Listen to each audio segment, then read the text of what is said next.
किलबिल national school शाळेच्या वृक्षदिंडीने नागरिकांचे लक्ष वेधून घेतले।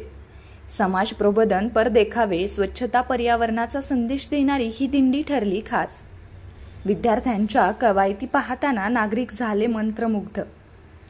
किलबिल नॅशनल स्कूल या शाळेने आषाढी एकादशी निमित्त माऊलीच्या पालखीसह विठ्ठल नामाचा हरिगजर करत वृक्षदिंडी काढून शैक्षणिक कार्यासोबतच समाज उपयोगी प्रबोधनपर पटनाट्य, भारूड, लेझिम, स्वसंरक्षणासाठी काठीच्या कवायती, वारकरी पोशाखातील भगवी पताका खांद्यावर घेतलेले विद्यार्थी आणि त्यांनी केलेले सादरीकरण, स्वच्छतेचा संदेश देणारे संत गाडगे बाबांचा देखावा, पर्यावरण काळाची गरज आहे हे लक्षात घेऊन वृक्षारोपणाचा संदेश देत उत्कृष्ट शैक्षणिक कार्य करत समाजाचे प्रबोधन, जागृती करून विधायक कृती करण्यास प्रवृत्त करणारी, एक समाज उपयोगी विधायक कार्याची जोड देणारी या शाळेने काढलेली ही वृक्षदिंडीची संकल्पना राबवणारे या शाळेचे प्रमुख ज्ञानोबा भोसले सर, प्राचार्य संतोष पाटील व त्यांचे सर्व शिक्षक वृंद यांनी एक आगळी वेगळी समाजाला संदेश देणारी ही दिंडी काढली आहे।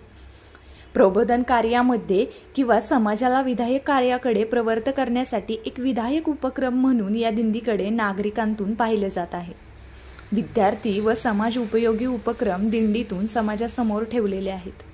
हा एक त्यांचा स्तुत्य उपक्रम आहे। दिंडीची सुरुवात शहरातील विविध मान्यवरांच्या हस्ते करण्यात आली आणि या दिंडीचा समारोप पोलीस निरीक्षक भोसनर साहेब यांच्या हस्ते वृक्ष लागवड करून करण्यात आला। हा अनोखा संगम किलबिल शाळेच्या व्यवस्थापनाने साधून एक आगळी वेगळी लक्षवेधक दिंडी काढून शहरवासी यांचे लक्ष वेधून घेतले आहे। त्यांच्या या समाज उपयोगी प्रबोधनपर दिंडीचे सर्व स्तरातून कौतुक होत आहे।